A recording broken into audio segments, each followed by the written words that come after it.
lesson 12. Lesson 12, Mary, Martha, and Lazarus. We've been looking at families in the Bible, and we will look at some siblings again. We looked at back Moses and Miriam and Aaron earlier, and then we'll look at some siblings this time. As we begin, I'd like to ask Brother Mike Dean to lead us in prayer.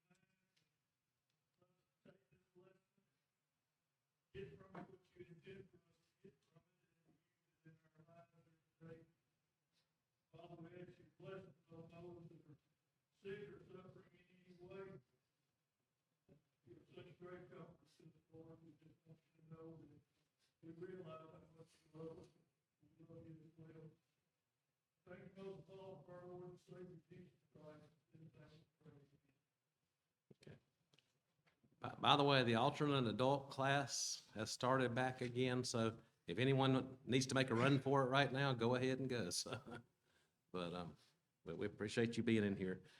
We got one more lesson. I'm not sure what the next quarter is going to be on. Mark has ordered the books. He told me he's ordered them, so they should be here in the next few days, and I'll pass on what we'll be studying. But what do you know about Mary, Martha, and Lazarus? You know, we talk many times about the enemies of Jesus, the Sanhedrin, the Pharisees, the Sadducees, and those that were out to get him. But he had some dear friends. I mean, 11 out of the 12 apostles truly loved him and would die with him or for him. But Mary, Martha, and Lazarus were in that group that were his good friends. What else do you know about them? What else do you know about Mary, Martha, and Lazarus? Anything? Okay, brother and sisters. I'm 2 sisters and a brother. Do I? Very good friends of Jesus. You have Lazarus that was raised up from the dead by Jesus. You have Mary and Martha, and you remember their argument over sitting at the feet of Jesus and listening, and then other one serving. One thing that's mentioned as well, some people try to, the story, and we're going to look at it in a moment, where Mary and Martha, once again, was there with Lazarus, and Mary took some spikenard and anointed the feet of Jesus and wiped his feet with her hair. Some will say, well, that's the same story that's told over in the book of Luke, and there's a sinful woman that did that to Jesus, and so they try to say this is that that she's that sinful woman, and try to put her in that category. But they're very similar stories, between Luke's account and John's account of times where a woman anointed him. But there's some differences as well. This was in their house, Mary, Martha, and Lazarus' house. I think the other one was in Simon's house. This was where they made a supper specifically for Jesus. The other one indicates Jesus at an event taking place in the other man's house. And while there are some similarities, there's differences. The location, the timing, and the ministry of Jesus as well. I'm sure a lot of, like you look at the sermons of Jesus, I'm sure he preached many of the same sermons time and again. Maybe a little different wording here and there, maybe some different illustrations along the way. And some very similar events happened. He healed a lot of people, did a lot of miracles, and people showed their love and appreciation to him in different ways at different times. And so I think some people have tried to combine, if you read something, they'll try to combine the two stories when they really shouldn't be. Nothing, I don't think there's anything that questions the character of Mary, Martha, or Lazarus in particular. There's some attitudes that we look at, but not so much a character flaw. Let's go over to Luke chapter 10, and this, we don't know exactly when they became friends. Some say perhaps it's a story in Luke chapter 10 where he is first introduced to them. But whatever the case may be, they opened their home to him. And the fact that they had a home that they could open up and entertain guests or welcome Jesus in speaks to their affluence. I'm not saying I don't know how wealthy they would have been, but they weren't poor folks. Um, that speaks to it. Now, also, it doesn't say how you wound up with two sisters and a brother living together, and it was fine for that. But why that arrangement? Had anyone been married? What happened to their families? It doesn't say anything like that. And so we just don't know. There's two sisters and a brother, siblings living together. They have a home that they can entertain guests in. And in fact, the spikenard that we'll see in a moment was a very, very costly, very costly. The oil of spikenard, or nard, I think some versions will say. My understanding is they had to come from the Himalayas, and you couldn't just fly it in. It was very costly, mainly because of how much it cost to transport it.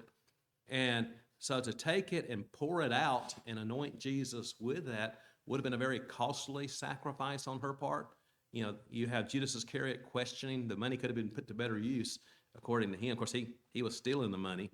But the point is, they had enough money to buy that, to have it in quantity there, evidently, enough that she used it in that way.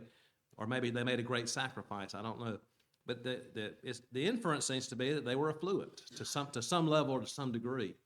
And also, you look at that woman that's mentioned over in Luke's account, she's looked at as being a sinful woman.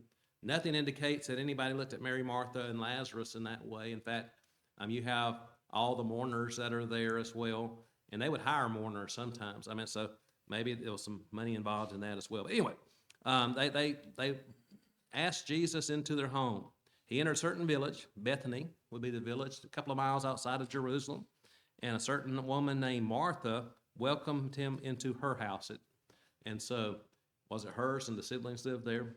I don't know. And she had a sister called Mary, who also sat at Jesus' feet and heard his word. And so, if Jesus came into your home, what all would you do if you knew Jesus was coming to go home with you today or in a few days? What would be your top priorities? No matter how clean your house is, our house can be just spotless, and we have company come in, Rachel, say, we got to get to cleaning, and she'll give me a to-do list because I can't see it. It looks clean to me, and I said, just give me the list, and we'll go down. Because you want to, and if it's Jesus coming, you're talking about royalty. Spiritual royalty, the King of Kings, Lord of Lords coming. You'd want to clean and make preparation. What else would you do? Have some food on hand. Make sure that you have adequate food, that the place looks nice. But when he got there, where would your attention be? Would you want to make sure he's comfortable? Would you want to make sure that he has something to eat, something to drink? Well, those go into our mind. And of course, after reading the story, we go, wait a minute now, I'd have some other things on my mind as well. But Mary, the sister, she sat at Jesus' feet and heard his word. And that really should be where our attention is. Here's the Messiah, the Christ, and he's in your home, and you have an attention not just to read what he said, but to hear in person, one-on-one, what he says, and you can interact with him, ask questions, get answers. But Martha's busy trying to make sure Jesus has plenty of food, that he is well-fed, taken care of in that way, being a good hostess, showing great hospitality. And she was distracted with much serving. You ever get to that point? Everybody else is having a good time. You realize I'm spending all the time in the kitchen, or I'm busy trying to make sure everybody's glass is filled, or this is done, or that's done. Everybody's just having a good time, and you get a little frustrated. And that's where Martha's at, because Mary could be helping. She could help in the kitchen. She could help serve Jesus. Martha was distracted with much serving. There's a lot that she was involved in doing to entertain one guest, or whoever may have been there. And so she approached Jesus and said, Lord, do you not care that my sister has left me to serve alone? Therefore, tell her to help me. What do you think she thought Jesus would do?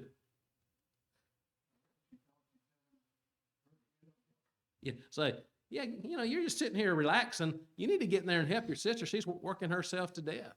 And so I'm sure she thought she would have an ally in Jesus, because, hospitality was very important in that day and age. And also as far as a woman is concerned then, I mean, especially, and put her in her place, tell her she needs to get up and help me. And not only should she be entertaining and helping you, but she needs to help me too. Have on me more than I can do.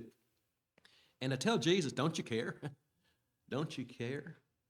You know, sometimes maybe we get to think, Jesus, do you care? And Jesus does care, doesn't he?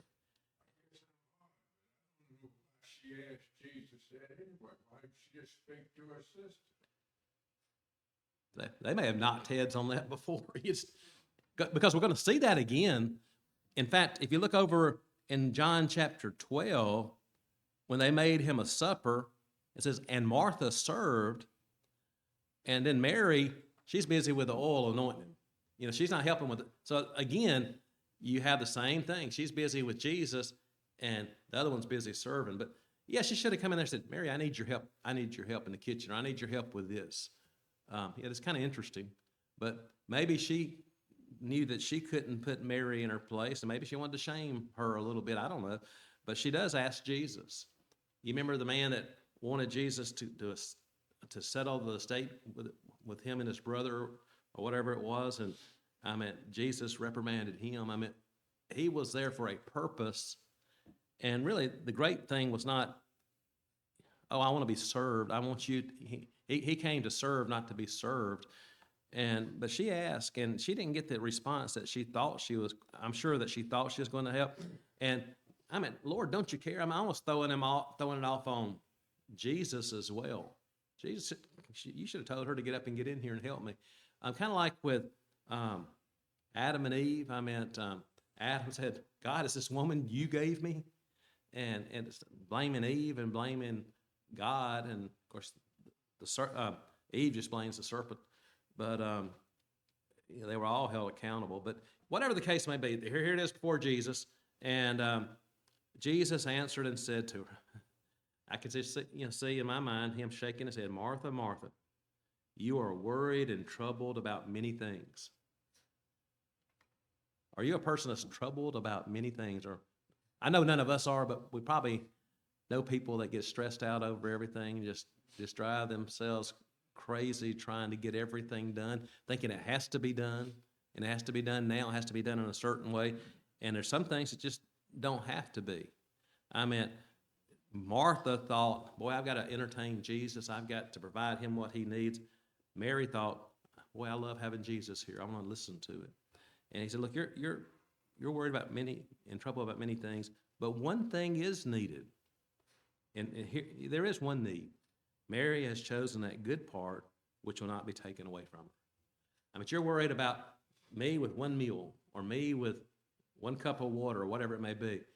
She's worried about what I have to say about eternity, and about her relationship with God, and about salvation, and who Jesus is.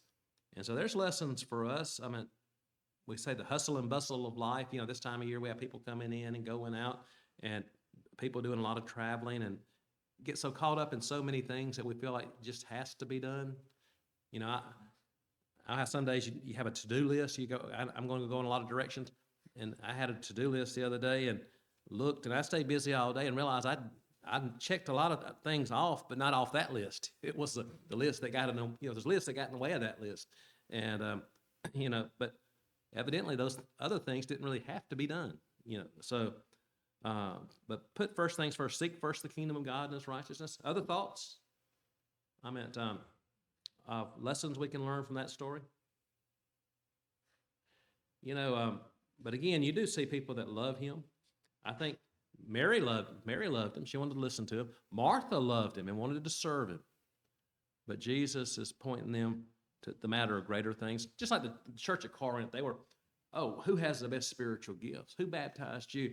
And he's saying, it's important to be baptized. It's important to have spiritual gifts. I mean, they served a purpose back in that day and age. But he said, the greatest thing was, don't forget about love. Don't forget about truly God and loving him and loving your fellow man. And here he's saying to Martha, look, you're doing good, but there's something more important right now. Then you go over to John chapter 11. John chapter 11, kind of an interesting story of the resurrection of Lazarus. It starts in chapter 11. The text picks up down in the lesson text is at 17, but go back to verse 1. There was a certain man that was sick, Lazarus of Bethany, the town of Mary and her sister Martha. And so, you have these three siblings that are mentioned here, and just it sets the stage. He's sick. And it was that Mary who anointed the Lord with fragrant oil and wiped his feet with her hair, whose brother Lazarus was sick. Therefore the sister sent to him, saying, Lord, behold, he whom you love is sick. What does that indicate? Was he the only one Jesus loved? Yeah. We're supposed to love everyone, but we love different ones in different ways. A husband and wife, a parent, a child, siblings most of the time. Or there's friends, and there's different levels of friendship as well. Jesus, even among the apostles, had that inner circle of Peter, James, and John, who drew away with him at different times, like the Mount of Transfiguration and the Garden of Gethsemane. And we have people, I dare say all of us are friends in here, but there's some that we may do more things with, associate with, things that we have similar interest or whatever, or people that we've drawn closer to as well. And Lazarus and Mary and Martha evidently were some that had kind of come into that inner circle, I guess in a certain way, come into that friendship, close friendship with Jesus. And Jesus loved everyone, but they make sure they're trying to get Jesus to come. And they say, Lazarus, he's the one you love. Think about that love you have for him, that friendship that you have there, that relationship that's there, and he's sick. And so they sent for him saying, you need to come. So what does Jesus do? He delayed. It says in verse 5, he loved Martha and her sister and Lazarus. He loved them, but he delayed coming. He stayed 2 more days where he was until Lazarus did pass away, and then he came. Why did Jesus do that?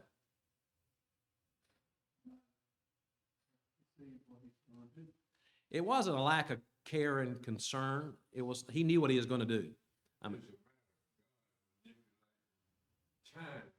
relation to here and now, when he's in control of eternity, but he's got to set it where it will come out in the scripture where we'll have a lesson. Right. He's going to teach a valuable lesson. He's going to show power, not just power over sickness or storm-tossed seas, but over death itself. He's going to show a powerful lesson to them, and the timing had to be right. And so Jesus knew what was going to happen, but he also knew the sorrow that the family would be going through as well. And so, first demonstration of power over death before his resurrection. Yeah. And I've thought about that, and we're going to look at Lazarus being raised from the dead. If you were Lazarus, how would you feel about that? You've made it off into eternity. You're saved, and you get brought back. You would think I'm sure. No, there's no indication he came back and was resentful. I'm not saying that, but you think, I've made it to I've made it. I've received my reward, and then you need to come back for a while. But I don't see any indication that would say that Lazarus was not faithful. In fact, I think every indication is. The Jews sought to kill him because they knew he had been raised up from the dead, and people came to meet him. Also, in the story where she anoints him, Lazarus is there at that occasion as well. So I think everything indicates he was faithful to God. But it's just kind of interesting to see how the story plays out. Let's see. Let me go back to. I got a chapter ahead. I was like, wait a minute, that looks wrong. So in verse 17, you see something with the disciples as well. Jesus says that he's going to go back, and that Lazarus is sleeping, which he means there he's passed away, and they didn't understand, and he told them plainly what had happened, and he just says, I'm glad that I was not there that you may believe. Nevertheless, let us go to. And Thomas, who is called the twin, said to his fellow disciples, let us also go that we may die with him. You're going into dangerous territory, Jesus. Well, Jesus knew that, and he was prepared to go and prepared to die. And so Jesus came, found that he had been gone for 4 days. And, Bethany's 2 miles from Jerusalem, it brings in. Many of the Jews had joined the women around Mary and Martha to comfort them concerning their brother. I mean, we see the picture that's there. And when Jesus comes, Martha said to Jesus, Lord, if you had been here, my brother would not have died. You would have healed him. But even now, I know that whatever you ask of God, God will give you.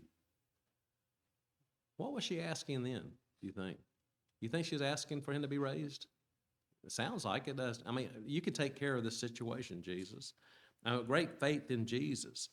And he said, your brother will rise again. And she said, I know that he will rise again in the resurrection at the last day. And that's a wonderful faith that's there, the hope that we have. And then Jesus said, I am the resurrection and the life. He who believes in me, though he may die, he shall live. And whoever lives and believes in me shall never die. Do you believe this? She said, yes, Lord, I believe that you are the Christ, the Son of God, who has come into the world. Some have looked at that, some of the so-called scholars have looked at that and said that shows she deflected when Jesus said that whoever believes in me shall never die. Do you believe this? And she goes, oh, I believe you're the Christ. Kind of deflected. It shows a lack of faith on her part. I don't think that's what's being said here. I think it's showing her faith. Oh, I believe Jesus. I believe you can do whatever you want. She's just already stated that whatever you ask of God, God's going to give to you. So she's already shown her faith, and by her saying you are the Christ, the Son of God, is instilling. Oh, I have no doubt who you are. I have no doubt what you can do. And so when she went her way, and secretly she called her sister to come out and see Jesus as well, and she came to him quickly, and it says Jesus had not yet come into the town, but was in the place where Martha met him, and the Jews are comforting them there. I mean, it's just grieving with them. So Mary came out to see him in verse 32 and saw him, fell down at his feet and said, Lord, if you had been here, my brother would not have died. Can you imagine they'd been having that discussion between them and with their friends as well? And he just asked, where have you laid him? They probably thought he was going to go out and pay respects. And then he asked for the stone. Jesus wept. That's one of the most powerful scriptures in verse 35. Jesus wept. When do we have? I'm sure he wept at other times, but what are some times that we know that Jesus wept while he was here on earth? Here at the death of Lazarus. When else? There's at least 2 other occasions. When what? In the agony in the garden. He was, that there was the sadness and sorrow, sweat like drops of blood fell from him. And just the agonizing sorrow that was there. One other occasion. Over Jerusalem. He looked over Jerusalem and said, and just said, oh, Jerusalem, Jerusalem, because he saw the destruction that would come in AD 70. The great destruction of Jerusalem, of the temple, and all the agony and suffering that was coming because really of their rejection. And he saw that. He said, I would like to, just like a mother hen gathers her chicks under her wings, I'd like to gather you to myself, but you wouldn't. And he wept over the city. So Jesus was God, the Son of God, but he was also the Son of Man. He experienced those same emotions that we do.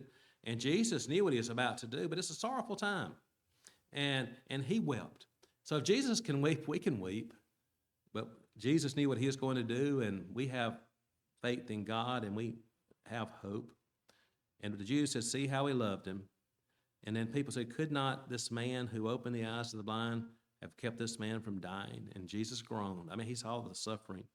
He came to them. He wanted to roll the stone away, and they tried to keep him from doing that, but he insisted that they roll the stone away. And in verse 40, Jesus said, did I not say to you that if you would believe, you would see the glory of God? They took away the stone from the place where the dead man was lying, and Jesus lifted up his eyes and said, Father, I thank you that you have heard me, and I know that you always hear me, but because of the people who are standing by, I said this, that they may believe that you sent me. Now, when he had said these things, he cried out with a loud voice, Lazarus, come forth. I think it was Brother Marshall Keeple always said, you know why he said, Lazarus, come forth? because if he said, come forth, all the dead in that area would have come forth. Making a point, I think, the power of Jesus. But he tells them to come forth. He comes out bound in the grave clothes that they had and wrapped in a cloth, and they loosed him, and he was alive. And they were amazed at what Jesus did, and many of them believed in Jesus. But you know what's amazing? Man, that's an exciting story. It shows Jesus and the power he had, not just to heal the sick, but to raise the dead. And ultimately, he would die for our sins and rise up with power over the grave and over death as well. But here's just a little taste, a little glimpse at that, because Lazarus would still live and die again. But, if we were there and saw that, wouldn't you believe? I mean, sure, if you didn't already, I mean, how could you not? But some of them went away to the Pharisees and told the things Jesus did. Then the chief priests and the Pharisees gathered a council and said, what shall we do? For this man works many signs. If we let him alone like this, everyone will believe in him. And the Romans will come and take away both our place and nation. Boy, they sure had their priorities mixed up, didn't they?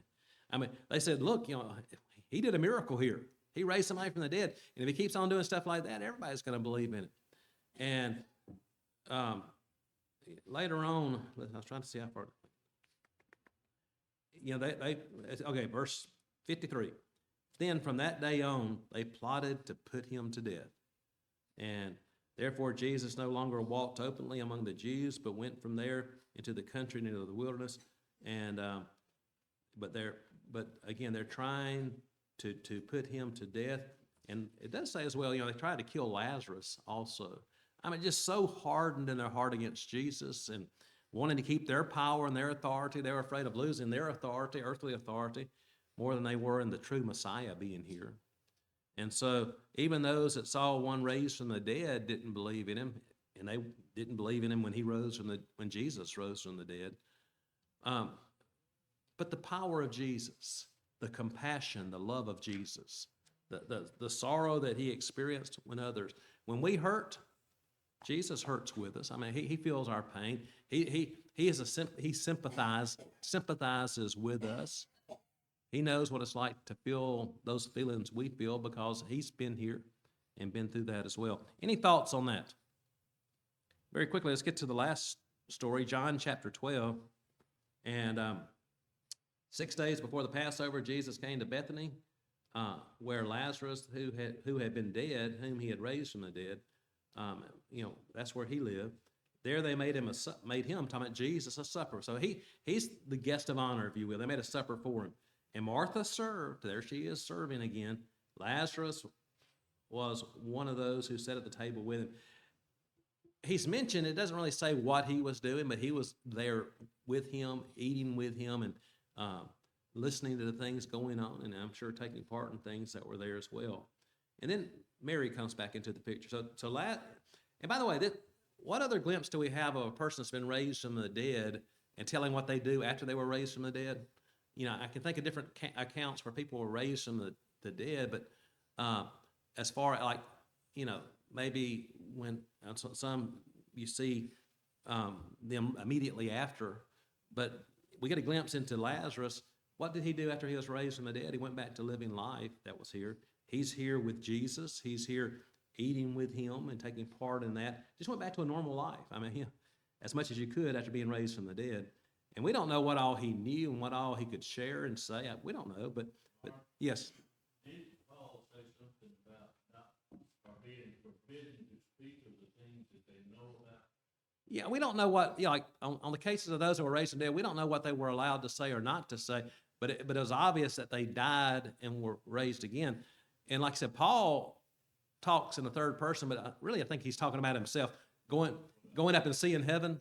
And he said, I'm not allowed to tell you about certain things that he saw and heard.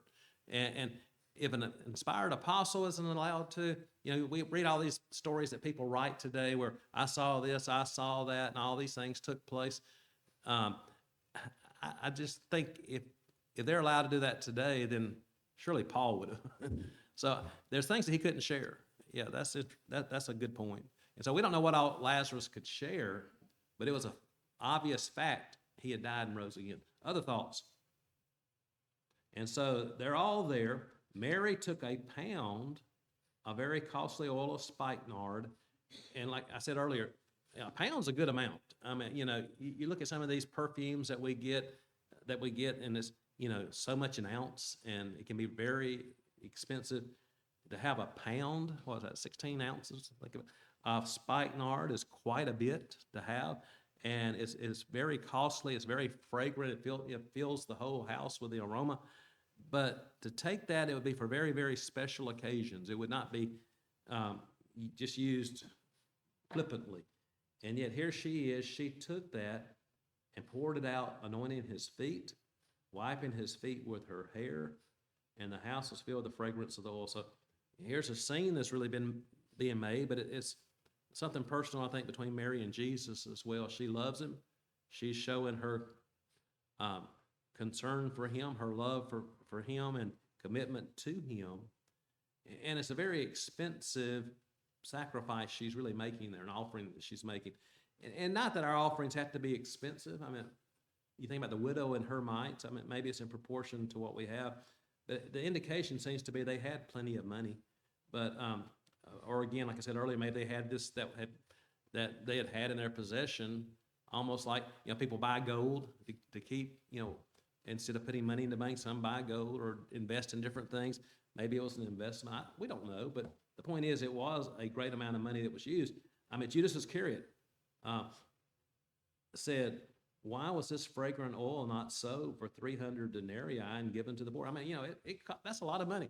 Why couldn't they sell it and then give it to the poor? Now, notice it's in the context of the one who would betray him, is the way it's said in verse 4. And then it tells, in case you missed the point, verse 6, not that he cared for the poor, but because he was a thief and had the money box, and he used to take what was put in it. That's sad.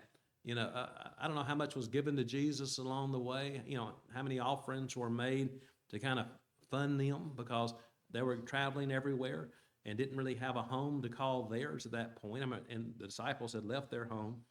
But to take what little they may have had and just to steal from it, and boy, he saw a good opportunity.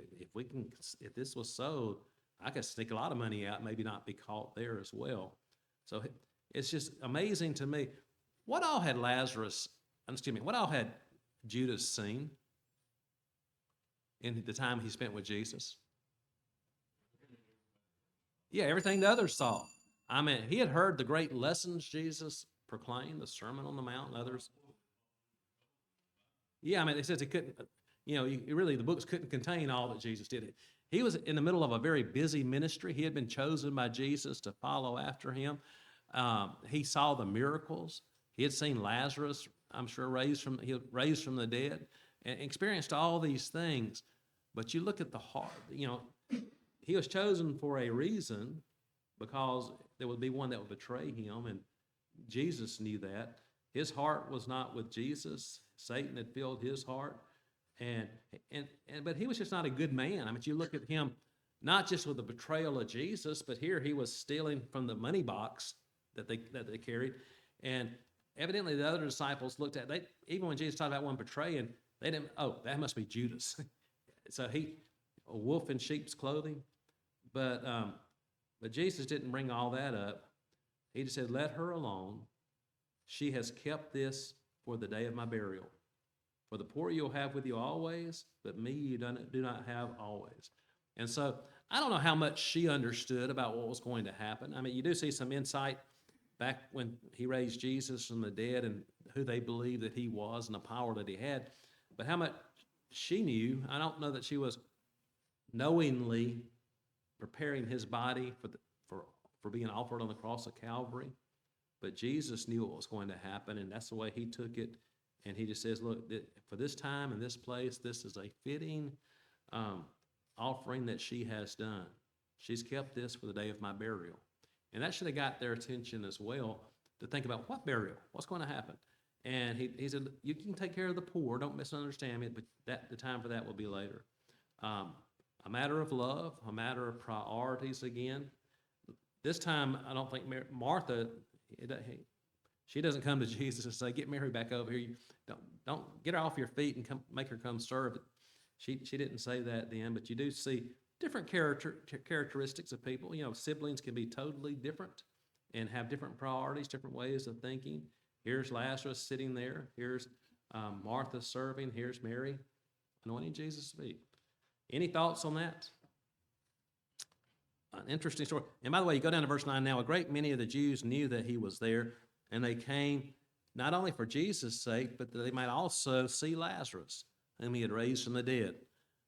So they're wanting to see the one that was raised up from the dead. But the chief priests plotted to put Lazarus to death also, because on account of him, many of the Jews went away and believed in Jesus. You know, he has a great object lesson there. And so let's get rid of him, and there won't be any proof there. You know, it's just, you look at the story with them, and we can look at others as well, just interesting things that took place. You go over in the class book, page 126, set on the application. Some things are more important than others. Although it is easy to focus solely on the events of the current moment, we must not allow our busy schedules to become a distraction from matters of eternal consequence. How often does, you know, whatever we're doing get in the way of our obligations to God?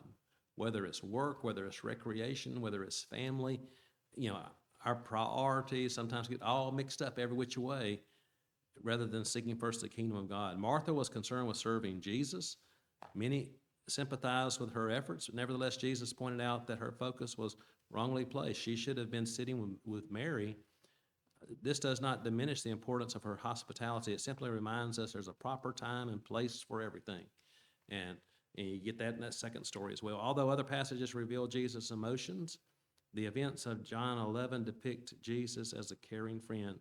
The text continually emphasizes his love for Mary, Martha, and Lazarus. It is important for us to recognize Jesus experienced the same emotions we do. Consequently, he can relate to our struggles. I mean, he's been, you know, through all that we have, he understands the things that we go through. Next week, we'll look at Lois, Eunice, and Timothy and close out this study, and hopefully we'll have class books by then. Appreciate the discussion.